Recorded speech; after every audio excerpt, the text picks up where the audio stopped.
मैंने मित्र की वो व्यवस्था देखी है, वो वैभव संपन्नता देखी है। एक ही सारे पर हजारों दास दासियां खड़ी रहती कि कभी महाराज जी हमें भी कुछ आदेशित करें और मैं कुछ सेवा कर पाऊं तो मुझे भी जो है महाराज की सेवा का लाभ प्राप्त होगा। और उसी मित्र की आज ये दुर्दशा देख रहा हूं। यह निज कर्मों का दुष्प्रभाव है। महत्वाकांक्षा, लालसा, एकाधिपत्य के भाव में सब कुछ खो दिया। आज अपने ही शरीर को बचाने के लिए मांसाहारी पक्षियों से युद्ध कर रहा है। अचेत लेटा हुआ मेरा मित्र जाके कहा, मित्र तुम्हारे दुख को देख के हृदय बड़ा दुखी हो रहा है, बता मित्र मैं क्या कर सकता हूं। संत न छोड़े संतई कोटिक मिले असंत, अलंठ न छोड़े लंठई मिली है कोटिक संत। दुर्योधन मर रहा है और चिंता का लगी हुई है। देखो मेरा हित करना चाहते हो तो एक ही हित कर दो। कहा क्या? कम 100 भाई थे एक भी नहीं बचे, पांडव 5 थे लेकिन एक भी नहीं मरे। एक का शीश दे देते अपने हाथ से धर दबोचता, प्रेम से मर पाता। मर रहा है। हाँ, एक सज्जन रो रहे थे। लोगों ने कहा बाबू क्यों रो रहे हैं? तो किसी ने कहा इनका लड़का फेल हो गया इसलिए रो रहे हैं। तो समझाया लोगों ने, बाबू जाने दीजिए, चुप हो जाइए। अरे फेल और पास तो होता ही रहता है व्यक्ति, सभी पास थोड़ो होते हैं। बड़ा समझाया लोगों ने। हाँ बाप, हम इसलिए थोड़ो रो रहे हैं, हमारा लड़का फेल हो गया इसलिए नहीं रो रहे हैं। अरे हमारे पटीदार का लड़का पास हो गया हम इसलिए रो रहे हैं। मर रहा है, चिंता है कि पांडव एक भी नहीं मरे। अश्वत्थामा ने भी ढाढ़सा बधाने में कह दिया, मित्र चिंता मत करो, एक की बात करते हो, 5 का शीश तुम्हारे सामने काट के ले आके प्रस्तुत कर दूंगा। अब कल्पना करें जिस युद्ध में पितामह भीष्म, कर्ण, द्रोणाचार्य, कृपाचार्य, एक से एक महारथी, और उन पांडवों का कुछ न कर सके जो साक्षात गोविंद की छत्र छाया में हैं। अब अश्वत्थामा क्या करेगा? आया अश्वत्थामा एक वृक्ष के नीचे बैठ के सोचने लगा। देखता है वृक्ष पर कि उल्लू रात को कौवों को चोट पहुंचा रहा है और कौवे दिन में उल्लू को चोट पहुंचाते हैं। समझ गया, बलपूर्वक यदि किसी शत्रु को न मार पाए आदमी तो रात के अंधेरे का सहारा लेकर के छल पूर्वक मार देना चाहिए शत्रु, तो शत्रु होता है। पांडवों ने सदैव मुझसे शत्रुता रखी है।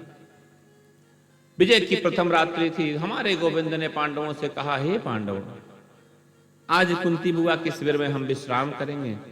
चले गए।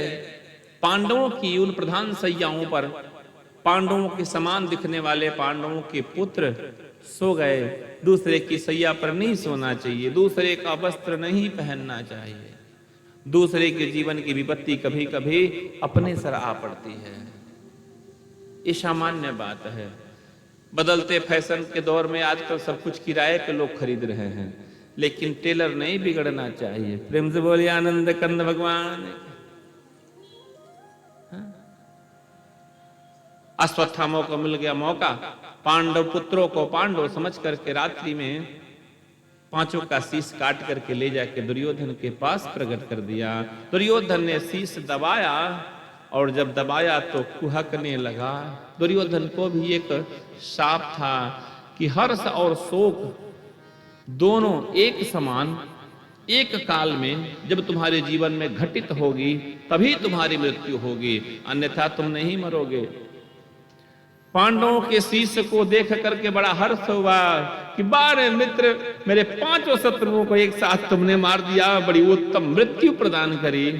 आज जब भीम का शीश दबाया दुर्योधन ने, कच्चे घड़े की तरह टूट गया तो छटपटा उठा, या भीम का शीश नहीं है, या भीम पुत्र का शीश है, अतः ये पांडव नहीं पांडव पुत्र है। अहो भागा, मैं कितना भागा हूं कि अपने कुल में पानी देने वाला तक नहीं छोड़ा।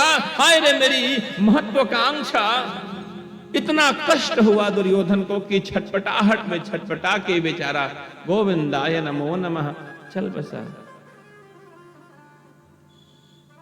इतनी भी महत्वाकांक्षा न पालें कि मूल से दूर हो जाए।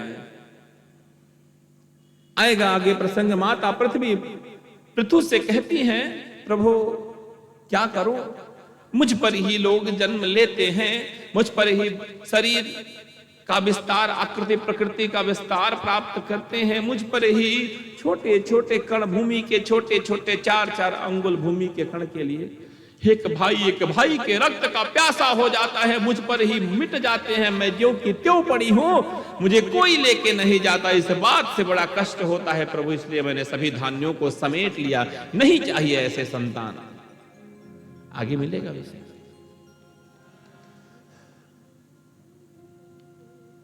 अश्वत्थामा को जब पता चला घबराने लगा, इधर द्रौपदी चित्कार कर चिल्लाने लगी, पांडव आए, कहा हो मैं कितनी अभागन हूं, 5 महापराक्रमी पतियों की पत्नी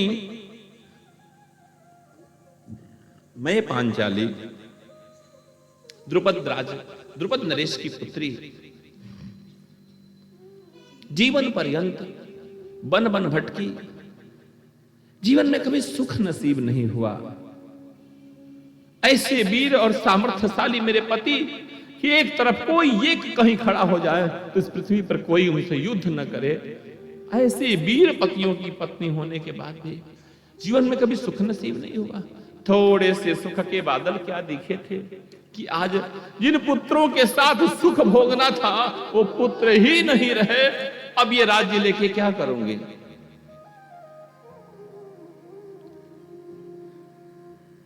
दुख बांटने वाला जीवन में नहीं हो तो शायद जीवन कुछ काल हम काट लें, लेकिन खुशी बांटने वाला ना हो तो इंसान पागल हो जाएगा। जीवन में ऐसा कंधा जरूर होना चाहिए जिससे हम अपनी खुशी की 2 बातें बांट लें। आप कुछ अच्छा करके आए हैं तो अच्छा सुनने वाला आपसे कोई हो जो आपकी खुशी से खुश हो। प्राइवेसी की खोज में गांवों से शहरों की ओर लोग ऐसे भाग रहे हैं कि 10 बाई 10 के कमरे में यदि आप विपत्ति में आए तो भी पूछने वाला कोई नहीं, और आप प्रसन्नता में हो तो भी कोई पूछने वाला नहीं। तो ऐसी प्राइवेसी भी किस काम की, ऐसी स्वतंत्रता भी किस काम की। परिवार के मध्य सुख और दुख का विभाजन करते हंसते खेलते जीवन का जो सुख है वही मूल सुख है। अपने सब रूठे चाहे हो बदला,